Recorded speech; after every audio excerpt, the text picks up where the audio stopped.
Et Yahweh, Yahweh, je suis là. Je suis venu t'adorer. Je suis venu te célébrer. C'est pourquoi nous allons d'abord partager la parole du Seigneur. Que dit sa parole? La parole du Seigneur nous dit une chose. Isaac était marié à sa femme. Et sa femme s'appelait Rebecca. Sa femme était stérile, comme dit la parole de Dieu. Isaac implora le Seigneur. Isaac dit au Seigneur que il a imploré la grâce du Seigneur afin que sa femme puisse avoir des enfants, afin qu'il puisse avoir des enfants. Et le Seigneur exauça Isaac. Sa femme devient enceinte et c'était la grossesse des jumeaux. Durant ces temps-là, dans le ventre de Rebecca, il y a eu tiraillement. Nous allons lire la parole de Dieu. Dans Genèse chapitre 25, verset 21, pardon. La Bible nous dit, Isaac implora l'Éternel pour sa femme, car elle était stérile, et l'Éternel l'exauça. Rebecca, sa femme, devint enceinte. Verset 22. Les enfants se heurtent dans son sein, et elle dit, s'il en était ainsi, pourquoi suis-je enceinte? Elle consulta l'Éternel, et l'Éternel lui dit, des nations sont dans ton ventre, les deux peuples se sépareront au sortir de tes entrailles. Bien-aimés, aujourd'hui, je suis venue juste nous parler de quelque chose que des fois nous ignorons. Certains combats que nous vivons aujourd'hui, où tu es en train de vivre dans ta vie, ça n'a rien à voir avec ce que tu avais commis, ou ça n'a rien à voir, c'est juste des combats qui ont commencé même dans le ventre de ta mère. Regarde Ésaü et Jacob. Ils étaient encore dans le ventre de leur maman, mais ils s'est tiraillé, ils s'est heurté. La seule question que tu dois te poser aujourd'hui, quelles sont les racines de mes mots, de ce que je suis en train de vivre? Verset 23, l'Éternel lui dit, des nations sont dans ton ventre, les deux peuples se sépareront au sortir de tes entrailles. Un de ces peuples sera plus fort que l'autre, et le plus grand sera assujetti au plus petit. Mais pendant que le Seigneur lui avait annoncé la signification ou ce qui s'est passé dans son ventre, rien n'a encore été, c'est vrai, dans les surnaturels, tout a été déjà écrit. Mais, bien-aimé, je vais attirer notre attention sur quelque chose ce soir. Mon frère, ma soeur, fais attention à ce que tu dis. Mon frère, ma soeur, fais attention à ce que tu dis. Tout ce que tu répètes, la Bible nous dit, par tes paroles, tu seras condamné. Bien-aimé, Ésaü n'avait rien demandé. Jacob n'avait rien demandé. Dans leur ventre, la Bible nous dit, le cœur de l'homme est mauvais depuis le ventre de sa mère. Bien-aimé, pendant que ces enfants-là, ils n'étaient pas encore sortis du ventre de leur maman, ils se heurtaient déjà. C'est pour te dire, ta bénédiction, ce que tu vis, tout ce que tu vis, sache-le que dans les surnaturels, il y a toujours un combat. Il y a toujours le combat entre des nations. Il y a toujours le combat entre des peuples. Partout où tu iras, il y aura toujours le bien et le mal. Ce monde marche de pair. Mais toi, tu dois faire attention. Maintenant que nous sommes des avertis, nous devons savoir ce que nous prononçons. Nous devons savoir ce que nous vivons. Nous devons chercher à comprendre quelle est l'origine de ce que nous sommes en train de vivre. Jacob est né. Bien-aimé, on dit le jour où elle accoucha, le jour où elle devait accoucher, au verset 24, s'accomplissent et voici, il y avait deux jumeaux dans son ventre. Les premiers sont-ils entièrement roux comme un manteau de poil et on lui donna le nom d'Ésaü. Ensuite, sortit son frère dont la main tenait les talons d'Ésaü et on lui donna le nom de Jacob. Et on lui donna le nom de Jacob Isaac était âgé de 70 ans lorsqu'il naquit. Je vais souligner plusieurs choses là-dedans, bien-aimés. La Bible nous dit, le Seigneur avait déjà béni Jacob. Le Seigneur avait déjà béni Abraham. Le Seigneur lui avait dit, ta prospérité sera multiple sur cette terre. Mais nous allons remarquer sur la vie de ces personnes-là, la vie de ceux dont le Seigneur avait fait sortir ou avait prononcé des bénédictions. Et il y a toujours le mot stérilité qui revient sans arrêt. Bien-aimé, le mot stérilité, j'en ai défini plusieurs fois. La stérilité peut être, en fait, quelque chose dont ça n'aboutit pas.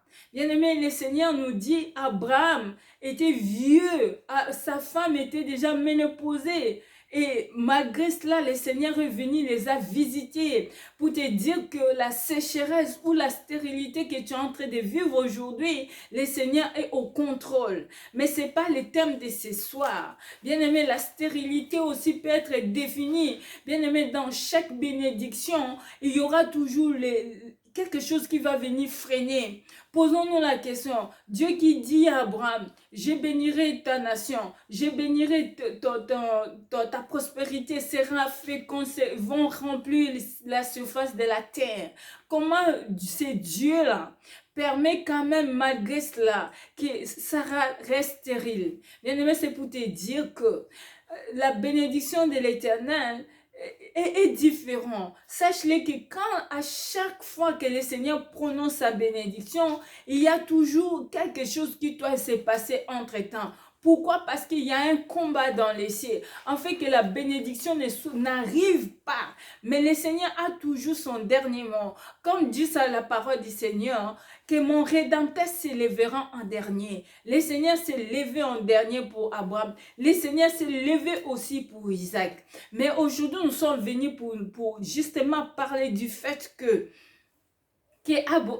Isaac et sa femme était stérile. Quand il a invoqué le Seigneur lui a donné des enfants. Et ces enfants-là, dans les ventres déjà, il y avait les tiraillements. Des fois, dans la famille, au sein même du ventre de ta mère, ta bénédiction est déjà combattue. La Bible nous dit quand Ésaü sortait, comment dirais-je, Jacob l'a saisi les talons.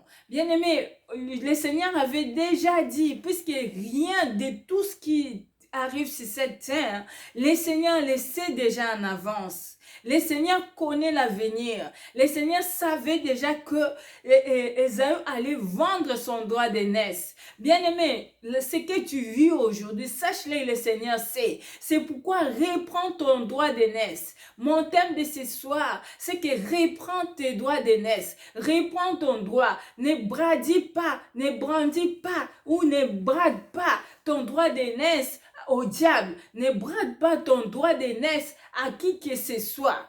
Bien-aimé, ces jours-là, Ésaü était fatigué. Il était parti à la chasse. En revenant, il avait faim. En ayant faim, au verset 30, si vous lisez, Ésaü dit à Jacob,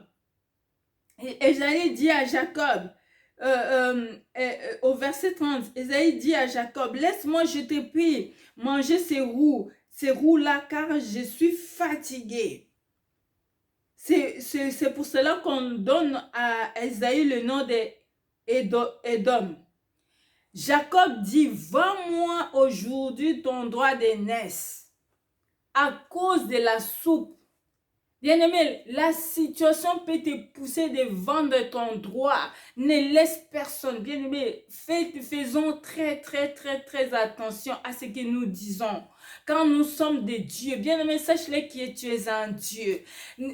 La Bible nous dit, Ésaü était fatigué. Bien-aimé, des fois nous sommes fatigués de la situation dans laquelle nous nous trouvons. Tu te dis, mais mince, Le Seigneur, tu as dit ceci, je suis la fille du roi des rois. Tu m'as dit, je suis héritier, co-héritier en Jésus. Mais comment je vis des situations, je suis fatiguée. Je vais vendre mon droit d'aînesse. Bien aimé, beaucoup de gens de ce monde, beaucoup ont vendu leurs droits. Beaucoup ont vendu, ils ont donné leur âme au diable. Bien aimé, quand nous regardons ce monde, il y en a d'autres qui chantent, bien aimé. Je ne veux pas aller en citant les noms des gens, mais je vous dis, beaucoup ont donné, beaucoup en ont chanté, beaucoup chantent. On va voir, je vais donner juste le nom de Florent Pagny. Il a dit, j'ai donné mon âme au diable. Il a dit haut et fort. Bien aimé, c'est vendre, tu es en train de vendre ton droit parce qu'aujourd'hui tu es le fils du roi des rois, tu vends ton héritage. On peut vendre aussi son héritage par ses paroles, par l'ignorance. On peut vendre son droit d'aînesse. Bien aimé, vous savez, beaucoup nous avons dit les choses. Nous avons dit des choses qui ont ouvert les portes. Bien aimé, en colère, tu as dit quelque chose qui a ouvert des portes. Des fois même, tu dis, oui, moi je suis né dans une famille pauvre, je vais mourir pauvre. Bien aimé, en disant cela, le diable s'en charge, prend ta parole et scelle. Ce soir, je suis venu juste te réveiller ta mémoire, réveiller ton esprit. Ne laisse personne, bien-aimé, ne laisse personne prendre les dessus. Ne laisse personne, bien-aimé. Répentons-nous. Pendant ce temps-là, la Bible nous dit, Jacob dit, vends-moi aujourd'hui ton droit d'aînesse. Ésaü lui répond, voici, je m'en vais mourir. À quoi me sert ce droit d'aînesse? Et Jacob ajoute, jure-les-moi d'abord. Il lui jura et il vendit son droit d'aînesse à qui? À Jacob. Bien-aimé, que personne ne te pousse à jurer. La Bible nous dit que ton oui soit oui, que ton non soit non. Bien-aimé, ne laisse personne te dire, oh, saute la Bible si tu n'as pas fait ça. Oh, saute la Bible parce que tu n'as pas fait ça. Bien-aimé, un jour, quelqu'un est venu me dire, et si tu sais que tu n'as pas fait ça, saute la Bible. J'ai dit, je ne sauterai pas la Bible pour te plaire. Non. Que mon oui soit oui, que mon non soit non. Et pour conclure, je n'ai pas fait. Bien-aimé, c'est pas le fait que tu dis tout le temps, je jure, je jure, je jure.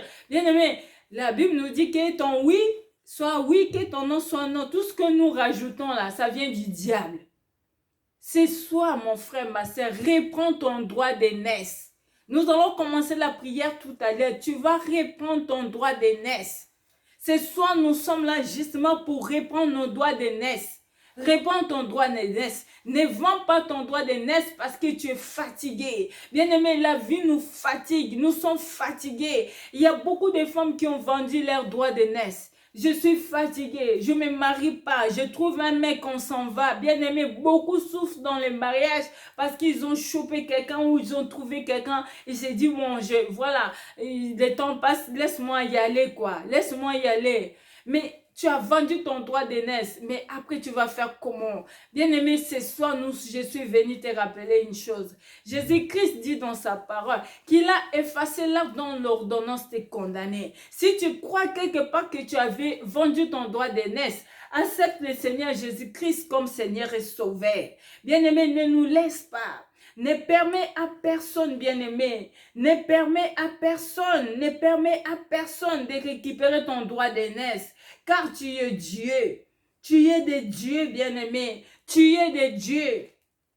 Le Seigneur est avec toi. Ne laisse personne prendre ton droit d'aînesse. Ne laisse personne prendre ton droit d'aînesse. Ne laisse pas le monde prendre ton droit d'aînesse. Reviens à l'Éternel. Dis-lui, Seigneur, je ne laisserai personne prendre mon droit d'aînesse. Je ne laisserai personne prendre mon droit d'aînesse. Alléluia. Seigneur, nous avons besoin de toi. Seigneur, j'ai besoin de toi. Dis au Seigneur, j'ai besoin de toi. Dis au Seigneur, j'ai besoin de toi. Dis au Seigneur, j'ai besoin de toi. Alléluia. Bien-aimés, nous allons entrer dans la prière. L'écho d'aujourd'hui, Seigneur. Oh Seigneur, nous avons besoin de toi. Dis au Seigneur, reprends mon droit d'aînesse. Ce soir, je vais reprendre mon droit d'aînesse, car on me l'a volé par l'ignorance. On me l'a volé par l'ignorance. La Bible nous dit, mon peuple périt parce qu'il lui manque quoi? La connaissance. La connaissance, quand tu n'as pas la connaissance, tu es perdu. Quand tu n'as pas la connaissance de ce que tu vis, tu es perdu. Bien-aimé, ne laisse personne prendre. Si tu avais vendu ton droit d'aînesse par l'ignorance, reprends-le au nom de Jésus. Au nom de Jésus, si tu avais vendu ton droit d'aînesse. Au nom de Jésus, si tu avais vendu ton droit d'aînesse, reprends-le au nom de Jésus. Si tu avais vendu ton droit d'aînesse, reprends-le au nom de Jésus. Car le Seigneur a effacé dans l'ordonnance, mais condamné t'es condamné. Bien-aimé, au moment où nous sommes fatigués, nous perdons les contrôles. Quand tu es fatigué, tu perds les contrôles. Quand tu es fatigué, tu perds les contrôles. Tu ne sais même plus. Quand tu es fatigué, tu ne sais plus ce qui se passe. Quand tu es fatigué, tu ne sais plus ce qui se passe. Tu n'es plus au contrôle. Tu es fatigué de la vie. Tu es fatigué de calomnies. Tu es fatigué de mensonges. Tu es fatigué de tout ce qui se passe dans ta vie. Mais ne vends pas, mon frère, ne vends pas, ma soeur, ne vends pas ton droit d'aînesse. Sache-le que l'ennemi va profiter au moment où tu es fatigué, au moment où tu n'as plus rien. L'ennemi va te présenter ce dont tu penses que c'est bon, mais ça sera juste pour l'immédiat. Pendant ces temps-là, Jacob, lui, Ésaü, lui, il a cru que en mangeant la soupe, ce sera bon. Mais ce qu'il avait oublié, c'est que le Seigneur Jésus-Christ, c'est que le diable, lui, il vient à ce moment-là, comme dit la parole de Dieu, il vient que pour dérober, égorger et détruire. Mais Jésus-Christ est venu pour que tu aies la vie.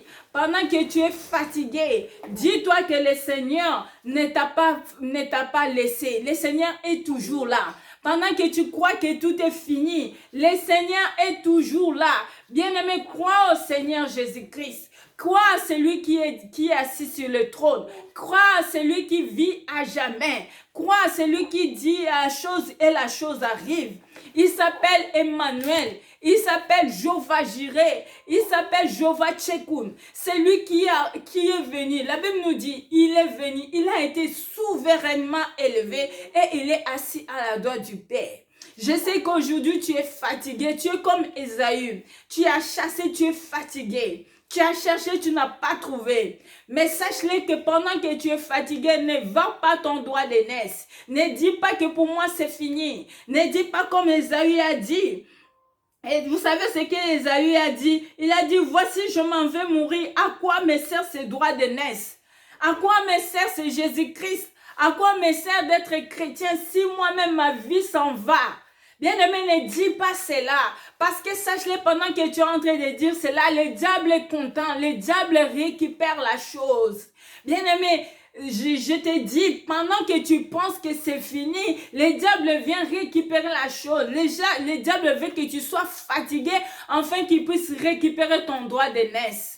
Ce soir, nous sommes là juste pour dire au Seigneur, je suis là, je vais récupérer mon droit d'aînesse. Je vais récupérer ma vie. Je vais récupérer ma vie. Bien-aimé, dis au Seigneur, je vais récupérer ma vie. Papa, je vais récupérer ma vie ce soir.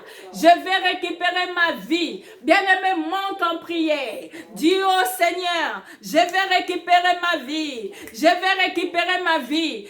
Ne laisse personne. Ne laisse ni le monde, ne laisse ni moi, ni qui que ce soit, ne laisse ni ta famille, ni quoi qui que ce soit, pour te pousser à dire, vends ton droit d'aînesse. Bien-aimé, Jacob ici, dans cette histoire, était représenté comme ce monde. Le monde nous pousse à vendre nos droits d'aînesse. Le monde nous pousse à être désespérés. Le monde nous pousse à dire, oh, mais t'es fatigué, tu n'as rien. Regarde-moi, j'ai la soupe. Toi, tu n'as rien, mais regarde ce que j'ai. Bien-aimé, la Bible nous dit, si tu es fils, bien-aimé, si tu es fils, tu es enfant de Dieu, tu es co-héritier en Jésus-Christ.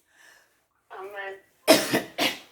Si tu es fils, excusez-moi, si tu es fils, si tu es la fille du roi des rois, tu es l'héritière de Jésus-Christ et tu es le co-héritier en Dieu. Bien-aimé, ne perds pas courage. Ne perds pas courage, papa, maman. Ne perds pas courage ce soir. Ce soir, je suis venue juste te dire, ne perds pas courage. Il y a quelqu'un qui a donné sa vie pour toi. Il y a quelqu'un qui a donné sa vie pour toi. Il y a quelqu'un qui a pris. La Bible nous dit, il est entré jusqu'à le séjour des morts. Il a pris la clé. Il est allé. Il a la clé des séjours des morts et des morts. Bien-aimé, il a été souverainement élevé. Et il est assis à la droite du Père. C'était un rappel simplement ce soir, avant qu'on commence la prière. Bien-aimé, c'était un moment d'exhortation, avant qu'on commence la prière. Ne sois pas désespéré. Ne laisse pas le monde te pousser. Ne laisse pas le monde te pousser à renoncer à ton droit de naissance. Non, ne laisse pas, bien-aimé. Je vous ai dit ceci, que à chaque fois qu'il y a une bénédiction, il y a toujours la stérilité qui est là.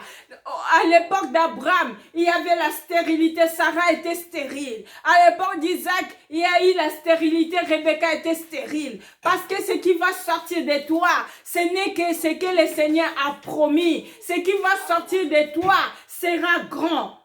Sera grand, tu n'es pas n'importe qui. Bien-aimé, dis-toi, même si tu es fatigué, ne vends pas ton droit de naissance. Comme dit chez nous, kobebisa mon côté. Même si les problèmes sont ce qu'ils sont, kobebisa mon côté. Crois en Jésus.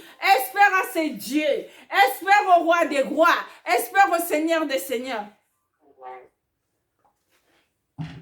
Bien-aimé, disons-lui, Seigneur, merci. Merci l'homme de Galilée. Merci l'homme de Galilée. Merci l'homme de Galilée. Bien-aimé, nous entrons dans la prière. Adore ce Dieu. Adore ce Dieu. Adore son Dieu. Adore-le. Dis-lui quelque chose, Seigneur. Dis-lui quelque chose, Seigneur. Dis-lui quelque chose, Seigneur. Papa, nous te disons merci. Papa, nous te disons merci.